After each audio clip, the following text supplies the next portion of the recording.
Word to your mother, boys and girls. It is your boy Sniper Wes coming at you here from playerprofit.com for your plays on Saturday, May the 3rd, 2025. Yeah, it looks like I'm down a little bit on the account today, but that's cool. I'm only 5 picks in, so plenty of time to bounce back here. So playerprofit.com, this is where you want to go if you want to. So all this money I'm playing with here, this $940, I didn't have to put up $940. I had to put up $30. And they gave me a $1,000 bankroll to bet on sports with. Sound like a pretty good idea? I thought it was a pretty good idea too, which is why I'm doing this video for you. It's why I'm doing this challenge. I have passed a couple of these before. Somebody asked me if I've ever passed, and I have passed. There's another website, which I won't mention on this video, that I passed as well. It's one of the competitors here to Player Profit. But you can go to playerprofit.com. The promo code is Sniper1. Okay? Sniper1 gets you 10% off. If you do deposit $30, they give you a $1,000 bankroll, but you could deposit more than that. If you want to play with $5,000, I think it only costs you $125. If you want to play with $100,000, it costs you a $1,000 deposit. So, and so on and so forth. I think you can get a $5,000, $10,000, $25,000, $50,000, and $100,000 account. It's a lot of money to be playing with, and you're only basically putting up, pennies on the dollar. I guess it's not pennies. Well, actually it is. It's pretty much pennies on the dollar, so to speak. So anyway, here's the objective here is they want you to show that you can increase your account by 20%. So my account was at $1,000 before I lost some plays. But I need to get this account up to $1,200. If I do that, I pass phase 1, right? Then you have to do it again. You have to do phase 1 and phase 2. You have to get 20% and 20% of the account. If you do that, then you have a fully funded $1,000 account. In this case, it could be more if you signed up for a bigger account. And you get to keep 70% of the profits. Pretty simple. You get to use Player Profits money to bet on sports with. You don't have to risk any of your money. Just a little bit of money. $30 gets you a $1,000 bankroll. So that's basically it. The only caveats, you cannot lose more than $100 in one day, and you cannot lose 15% of the account, which would be, well, this tells you right here, I can't lose any more than $90 at this point, or I'm out. And, you basically have to re-up and do another $30 challenge, or $125 for $5,000 if you want to, play for a little bit more money. So anyway, I'm going to go ahead and give you guys 3 free plays, and I hope we go 3-0. I hope we do a little bit better on this video than we did the last one, but that's cool. You're going to have down days. That's the whole point of this challenge. They want to see if you can, take the ups and downs of being a professional sports bettor. Can you manage your bankroll? Can you not go crazy with the parlays, right? They want to see that you can bet on sports before they give you a huge bankroll of their money to play with. Does that make sense? I'm glad you're with me on that. So let's go ahead and start in the NBA. I'm going to start with the Game 7, the 2 greatest words in sports, Game 7, Clippers and Nuggets. I am going to take over 206 points here. I'm going to bet $50 because that's my max bet on a $1,000 account. So I'm going to place this pick. The reason I like this play, I'll tell you real quick. I have some notes and some statistical breakdown for you. So first of all, the past 2 games have gone over, right? So it was 111-105. The Clippers won in LA, Game 6. Game 5 was 131-115 and went way over 209, right? Now all of a sudden they're hanging what? They're hanging a 205.5. Player Profit had 206, right? But the reason I get why they're doing that, because Game 7s typically tend to be defensive-minded contests. It's a lot more.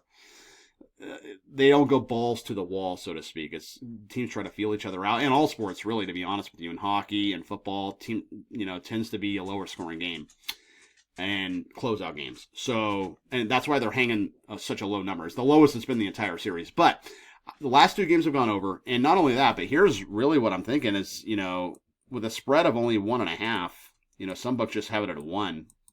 The chance this goes to overtime is maybe like a 5% chance, maybe 10% chance with a spread like that. It's going to be a close game in odds makers' opinion. So, right there, you're kind of getting, if it does go to overtime, it's probably going to go over the total more than likely. So you're kind of getting a little bit of an edge there. And I mean, Denver, they went over the total like crazy all year long, 50 and 37 to the over on the season. So give me the over here between the Clippers and the Nuggets, Game 7. I think it's going to be a little bit higher scoring than the oddsmakers think. Your next play, I'm going to go over to the ice. I am going to take another Game 7, 2 greatest words in sports, Game 7. I'm going to go Colorado and Dallas, and I am going with the Colorado Avalanche. It's a little bit juicy here, honestly. Place pick. I think I saw minus 125 over at Bet Online, but it is what it is. What do we have? Oh, it's 136 here. Must have moved a little bit. But anyway, yeah, I like Colorado. Colorado's the better team here. If you remember, too, with Dallas coming into the playoffs, I mean, they were leaking oil. I mean, this is the series right here with Colorado. But if you look at, I mean, they had lost 7 straight games, right? They took an L.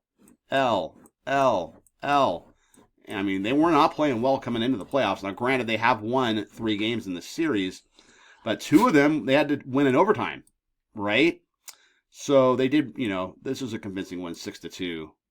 That was back in Dallas in Game 5. But I like Colorado. They're the better team on paper. They were actually favored to win the Stanley Cup at the end of the regular season before the playoffs started. Odds makers gave them the best odds out of every single team, which I found funny. But, yeah, I like Colorado coming into the series. I like them coming out of the series. I'm going to double down. I'm going Colorado Avalanche over the Dallas Stars. Okay, your final play here is going to be in Major League Baseball. I am going to take the Atlanta Braves. I hope it's actually up. Yeah, you know what? They probably don't even have this up yet because I'm doing this video a little bit early for you guys. I'm taking, unfortunately, it's not up here. I'm going to bet it later. But I'm taking the Dodgers and the Braves over the posted total. It's 8.5. I saw it at 8.5 at some books. It's not even listed here, but it's at 8.5. But I think it's FanDuel or DraftKings right now. They just haven't come out on any of these books yet. But I like the over. So here's the deal. I mean, look at the Dodgers, first of all. Well, we'll look at the pitching matchup first. So we get Sasaki versus Schwellenbach. So Sasaki, he's been a little bit inconsistent. If you see here, his past couple starts, he went 5 innings versus the Pirates. Gave up 3 runs. 6 innings, gave up 2 runs. 5 innings, gave up 1 run. So he's been okay, right? He'll probably pitch better down the stretch, too, as he kind of gets familiar with the league and the travel and everything. Yamamoto is the same story with him last year, coming over from Japan. But if you look at Schwellenbach's actually been very good. He's had 1 bad start on the year, and that was here. He faced the Blue Jays, and he went 4 innings and gave up 6 runs. But he gave up 2 home runs in that game. That's probably what did him in. But other than that, I mean, he went 6 innings, 3 runs. That's a quality start. 7 innings, 2 runs. He did give up 8 hits, though. 6 innings, 1 run. 8 innings, no runs. 6 innings, no runs. So he's been really good. Here is why I like the over, though, okay? Because 2 starters actually look pretty good. But check this out. This is pretty crazy. The Dodgers, they just played a 3-game set versus the Marlins. And look at this. They scored 7, 15, and 12. So it's a lot of runs. It's 34 runs in that 3-game series versus the Marlins. I get the Marlins aren't a very good team and probably don't have a very good pitching staff. But Dodgers are swinging some hot bats. And when the Dodgers swing hot bats, they can hit anybody. You guys know this. And the Braves, they had, they only scored 1 run against the Rockies here and lost, but they scored 8 before that. They scored 6. They scored 4. They scored 8. They scored 8. They scored 4. They scored 4. So they're actually hitting the ball. And also, too, if you look at the stats with Atlanta, remember, they had a terrible start to the year. They were one of the worst hitting teams in baseball, if not the worst hitting team in baseball for the first 10 days. But if you look at batting average here, they're actually like middle of the league now. They're hitting 245 as a team, which is not bad at all. And that's what the first 10 days, they were terrible. So they're on the uptick. The Braves are swinging the bats well. Dodgers are swinging the bats well. I'm going to take the over 8.5 here between these 2 teams, between the Dodgers and the Braves tonight. I'm going to have to go in and put that in on Player Profit later. But those are going to be your free plays, guys. I hope that we cash all 3 of them and go 3-0. That would be super rad. So playerprofit.com is where you want to go. Sniper 1 will get you 10% off.